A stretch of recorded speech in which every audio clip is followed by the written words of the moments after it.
गोंदियाच्या संत आश्रमात आज सर्वधर्मीय लोकांनी एकत्र येत सामूहिकरित्या सर्व पितृ अमावस्या साजरी केली। पितृपक्षास हिंदू धर्मात विशेष महत्त्व देण्यात आहे। या पंधरवड्यात नागरिक दिवंगत पितरांच्या आत्म्याच्या शांतीसाठी श्राद्ध तर्पण विधी करतात, ज्यात कुत्रा, गाय आणि कावळा यांना विविध खाद्यपदार्थ खाऊ घालण्याची प्रथा आहे। त्यांना खाऊ घालण्यात आलेला पदार्थ पितरांपर्यंत पोहोचतात आणि त्यांच्या आत्म्याची तृप्ती होऊन त्यांना शांती मिळते असा समज आहे। पितरांच्या मृत्यूतिथीनुसार श्राद्ध कर्म करण्यात येतं। जर एखाद्या पितराची मृत्यूतिथी माहीत नसली तर सर्व पितृ अमावस्याला सर्व पितरांचं श्राद्ध कर्म करू शकता। मृत्यूनंतर जर पितरांचं नियमानुसार श्राद्ध कर्म झालं नाही तर त्यांच्या आत्म्यास शांती मिळत नाही असा समज आहे। त्यामुळे पितरांना शांती मिळण्यासाठी आज गोंदियातील संत आश्रमात सर्व पितृ अमावस्या साजरी करण्यात आली। ब्राह्मणाकडून विधिवत पूजा अर्चा करून श्राद्ध पूजन करण्यात आलं। आगे देखिए। मैं प्रहलाद वरंदानी संत श्री आसाराम जी आश्रम गोंदिया से।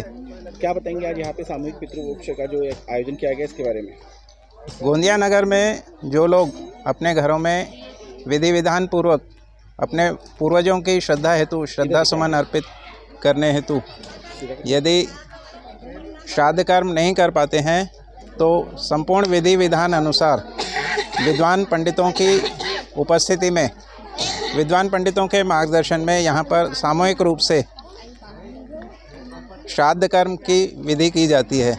इसमें करीब 150 के आसपास लोग बैठते हैं और यह कार्यक्रम यहाँ पर पिछले कई वर्षों से नियमित रूप से होते रहता है। संत श्री आसाराम जी आश्रम गोंदिया में हर महीने के पहले रविवार पे 150 के करीब दरिद्र नारायणों को भोजन के हेतु चावल एवं गेहूँ वितरित की जाती है तथा अन्य सामग्री भी वितरित की जाती है। आज भी उन दरिद्र नारायणों को पितृमोक्ष अमावस्या के अवसर पर यहाँ पर आमंत्रित किया गया है।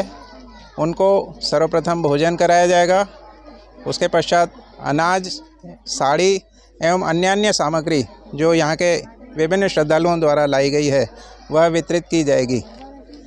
जिन लोगों के लिए अगर घर में श्राद्ध कर्म करना संभव न हो उन्हें इस अवसर का लाभ लेते हुए भविष्य में इस कार्यक्रम में शामिल होना चाहिए, ऐसी मैं अपील करता हूँ।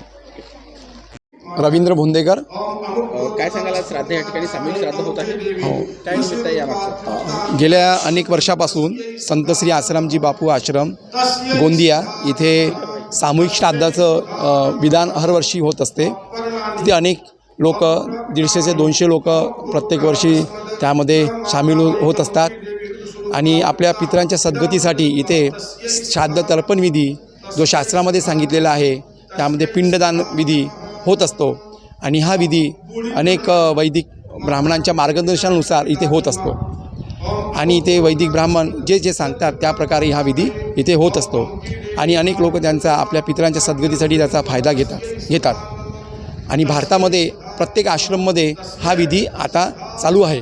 आज किती लोक जोडलेले आहे या ठिकाणी? जवळजवळ आज 200 ते 150-200 लोक जवळपास इथे जोडलेले लोक आहे आणि ते लोक त्या विधी करत आहे। ह्या विधीमध्ये समाजातील सर्व जाती जमातीतील लोकचा समावेश आहे। प्रत्येक जात ज्यांना त्याची श्रद्धाभाव असते, श्राद्ध हे श्रद्धाने केले जातं, त्या श्राद्ध जे करतात ते समाजातील जे श्रद्धावान लोक आहे ते इथे येऊन हा विधी करत असतात आणि यानंतर श्राद्धानंतर इथे भोजन विधी असतो। अनेक दारिद्र्य नारायण लोकांना इथे बोलवले जाते आणि त्यांना भोजन, नंतर त्यांना राशन आणि ज्या आवश्यक वस्तू आहे त्यांच्या वस्त्रदान, अन्नदान त्यांना इथे केले जाते। तसेच प्रत्येक अमावस्याला सुद्धा प्रत्येक महिन्याच्या प्रत्येक रविवारी या यांनी अन्नदान, भोजनदान आणि वस्त्रदान दिले जाते। नमस्कार। दिवसभरातील घडामोडींचा आढावा घेण्यासाठी पाहत रहा N24 मराठी न्यूज चॅनल।